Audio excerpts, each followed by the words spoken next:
ఇవాళ doctor BR Ambedkar గారి యొక్క జయంతి సందర్భంగా దేశవ్యాప్తంగా ఏ నేతకి లేని విధంగా వర్ధంతి జయంతి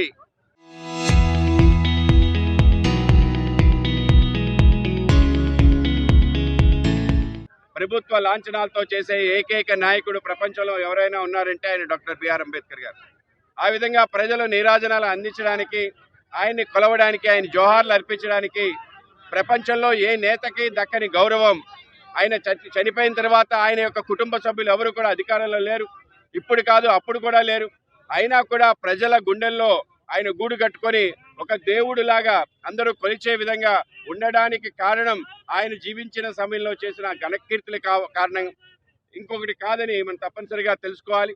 ఆయన యావత్ జీవితం కూడా అణగారిన వర్గాలకి, అట్టడుగు వర్గాలకి, మహిళల కోసం చేసిన అనేక రకాల సేవల కారణంగా వాళ్ళందరూ కూడా ఆయన ఆ విధంగా కొలుస్తున్నారు. వాడవాడల అంబేద్కర్ గారి విగ్రహాన్ని పెట్టడం అంటే ఆ విధంగా ప్రజలచే ఎవరైతే ఆ విధంగా కీర్తించబడతాడో, ఎవరిచే ప్రజలచే పూజింపబడతాడో అతనే నిజమైన మహానుభావుడు. ఆ విధంగా దేశంలో ప్రపంచాది నేతగా ఎదిగిన నేత డాక్టర్ బిఆర్ అంబేద్కర్ గారు.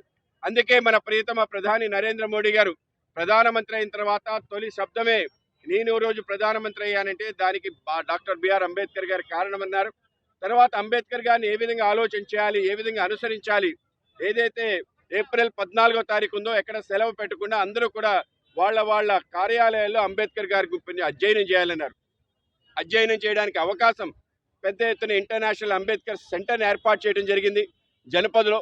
దాంతోపాటు ఆయన ఏవైతే పుట్టి పెరిగి చదువుకొని ఎక్కడైతే ఆయన బౌద్ధాన్ని స్వీకరించాడో, ఎక్కడైతే అంతర్జానం అయ్యాడో, ఈ యొక్క అన్ని 5 క్షేత్రాల్ని కూడా పంచతీర్థాలుగా, పుణ్యక్షేత్రాలుగా మార్చి ఆ విధంగా మావో దగ్గర నుంచి కొలాబాలో ఆయనకు అంత్యక్రియలు చేసిన ప్రాంతం వరకు అన్నీ కూడా పుణ్య తీర్థాలుగా మార్చి, అలాగే అంబేద్కర్ గారికి సంబంధించిన ఆశయాలు నేర్చుకునే విధంగా మన ప్రియతమ ప్రధాని నరేంద్ర మోడీ గారు అనేక రకాల పథకాలు కూడా తీసుకురావడం జరిగింది.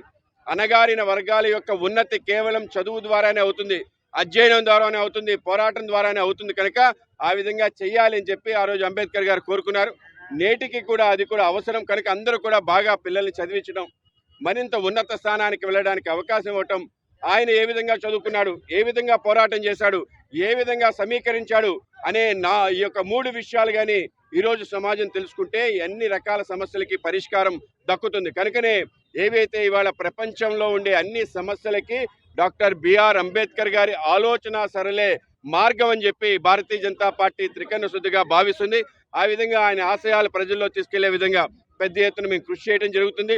ఆ విధంగా అందరినీ కలుపుకొని ఒక ఏకాత్మని సాధించే విధంగా ప్రపంచంలో భారతదేశం నెంబర్ 1 ప్లేస్కి వెళ్లేదిగా వికసిత భారతం అవ్వడానికి డాక్టర్ బిఆర్ అంబేద్కర్ గారి యొక్క ఆశయాలు మాకు ఆలంబనగా మారుతాయని చెప్పి సందర్భంగా తెలియజేసుకుంటూ ఆయనకు మరొకసారి జై భీములు, అలాగే నివాళులు అర్పిస్తూ తప్పనిసరిగా ఏ మార్గంలో అయితే అంబేద్కర్ నడిచాడో మేము కూడా ఆ విధంగా త్రికరణ శుద్ధిగా నడుస్తామని చెప్పి ఆయన యొక్క ఆశయాలకి పూర్ణం జరిగే విధంగా రేపు పార్లమెంట్లో మహిళా బిల్ ఏదైతే ఉందో 33% 2 సభల్లో కూడా ఆ విధమైన అవకాశం, శాసనసభలో లోక్సభలో అవకాశం ఇవ్వటం ఏదైతుందో అంబేద్కర్ గారు 1936లో మహిళలకు సంబంధించిన హక్కులు సాధించడం కోసం లేబర్ యాక్ట్లో వాళ్ళకి ఆ విధంగా మెటర్నిటీ లీవ్ ఇవ్వడం కానీ అనేక రకాల హక్కులు కల్పించడం ద్వారా మహిళల యొక్క సాధికారతకు తొలి అడుగు వేసిన వ్యక్తి డాక్టర్ బిఆర్ అంబేద్కర్ గారు. కనుక మళ్ళీ అడుగు ఒక చారిత్రాత్మక నిర్ణయం మన నరేంద్ర మోడీ గారు తీసుకొని చట్టసభల్లో మహిళలకి 33% రిజర్వేషన్ ఇవ్వటం ఏదైతుందో ఇది చారిత్రాత్మకం. కనుకనే అంబేద్కర్ గారికి నిజమైన నివాళి రేపు పార్లమెంట్లో జరుగుతుందని మీ అందరికీ తెలియజేస్తున్నాను. సృష్టించింది స్వయంగా సోనియా గాంధీ నేతృత్వంలో ఉండే కాంగ్రెస్ పార్టీ ఈ విధంగా చేయటం, మహిళలను వెన్నుపోటు పడవటం, మహిళలంటే అత్యంత దీనంగా చూసే పార్టీ కాంగ్రెస్ పార్టీ. కేవలం ఇవాళే కాదు, 56 సంవత్సరాలు పరిపాలన చేసి ఇందిరాగాంధీ దేశానికి ప్రధానమంత్రిగా ఉండి, అలాగే సోనియా గాంధీ ఈరోజు దేశాన్ని నడిపిస్తున్న తీరు, అంటే కాంగ్రెస్ పార్టీని నడిపిస్తున్న తీరులో ఈ యొక్క మహిళా బిల్లు పైన అనేక ఆంక్షలు పెట్టడం, అనేక అభ్యంతరాలు పెట్టడం అత్యంత సిగ్గుచేటు, దౌర్భాగ్యం, దారుణం అని చెప్పి మీకు తెలియజేస్తున్నాను.